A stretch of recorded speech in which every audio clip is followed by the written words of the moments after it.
Hi there, my name's Bradley, I'm from First Page Autos, and you join me today in our 1976 Tahiti Blue MGB GT.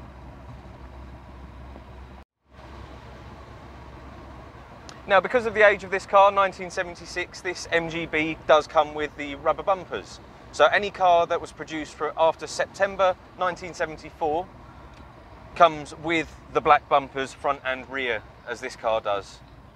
If you see one that has got chrome bumpers, it's not something to be worried about. It just means that someone's done the conversion on them, which is quite a popular thing to do.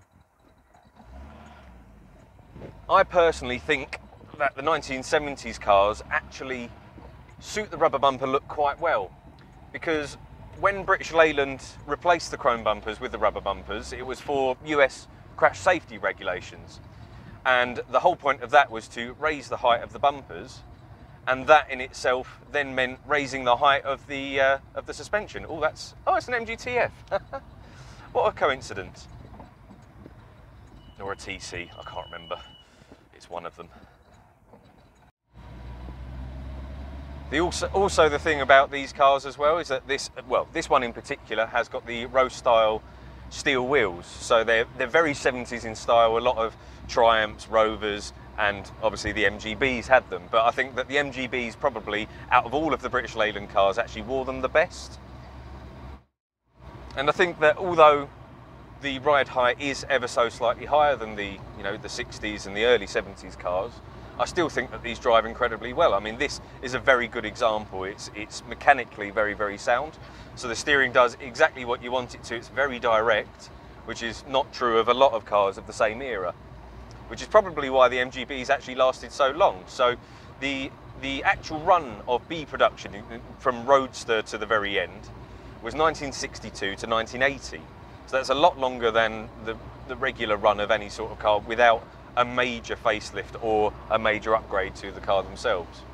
So the 1.8 B series engine in this car that had, sorry, I was about to say 197, didn't. It had 97 horsepower when it was brand new.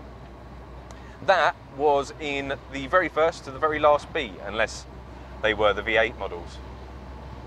It's got that lovely throaty burble that the B series have, because the travel for the pistons is so long, so it actually has quite a throaty rasp to it. Now, in addition to the fact that this is a 1976 car and that it's got the rubber bumpers, this actually doesn't have the new style interior. So anybody that knows MGBs and the history of them knows that the 1970s cars, or the later 1970s cars, sorry, had plastic wheels and they had like vinyl or cloth seats that were striped. This has got the cream interior with the brown door card, well, sort of brown interior with brown door cards, or beige if you're being kind to it. And it has also got the old style dials and gauges. So these were in the 60s cars. The dashboard here is very much the same as the late 60s, early 70s cars. Now the overdrive on this actually makes it a much more usable classic than I first thought that it would be. When you're sitting at 60 miles an hour, it turns over just under 3,000 RPM, which isn't ideal, but the engine's still got a lot to give and it's not actually straining itself all that much. The gear change is lovely. I think the best way to describe the gear change in this is that you've got to think that first is where third normally would be on a car, and second is where fourth normally would be. Otherwise, you'll do what I did when I first got into this and try and crunch it into reverse, because the reverse is over to the side and then back, but not by much, so it makes it very difficult to distinguish between that and second. Now underneath, this car is incredibly solid. It's actually been restored fully in 1994, and we've got the photos and the invoices and bits like that to prove that. And I believe since it's been, undercoated, waxed ever since. And there's a very, very small amount of surface rust on some of the bits under there, but it's mainly just regular road dirt and grime. Go. Got to stop at this one. Oh, inertia real seatbelt's working. There we go. Right, and acceleration test.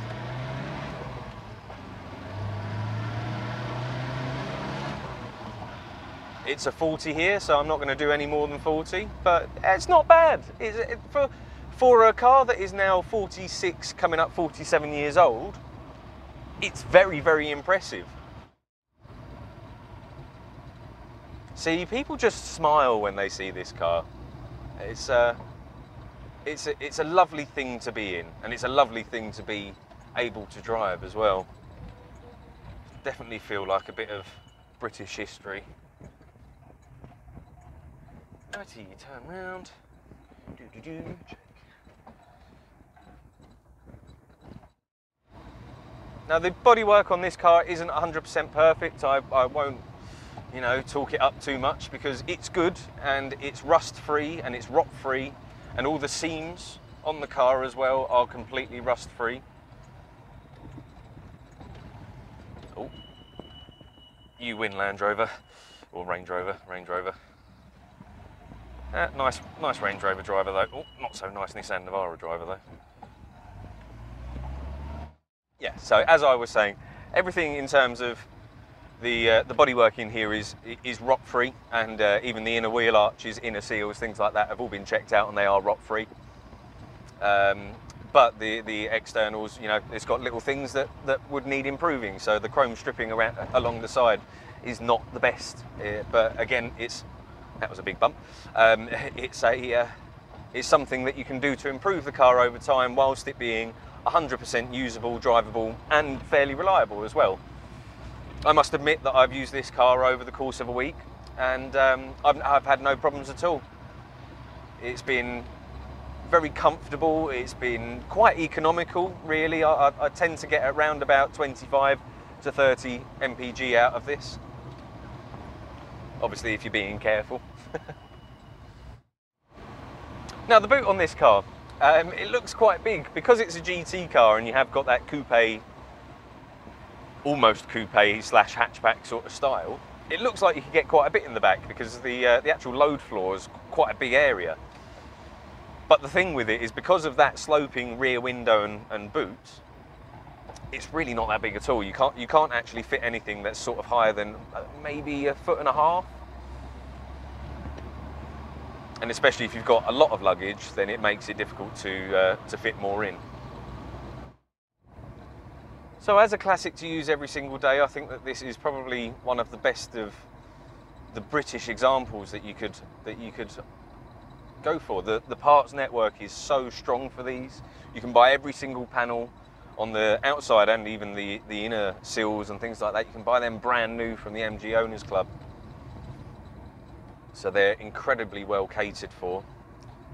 And the parts are cheap as well.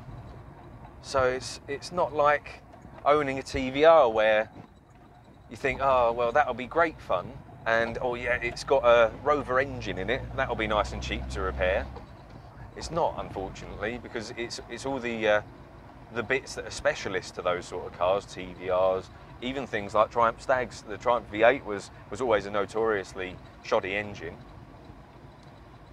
But yeah, this is by far and away probably the most reliable, comfortable and usable way that you can get into classic car ownership. And I really would recommend anybody that hasn't to drive one of these.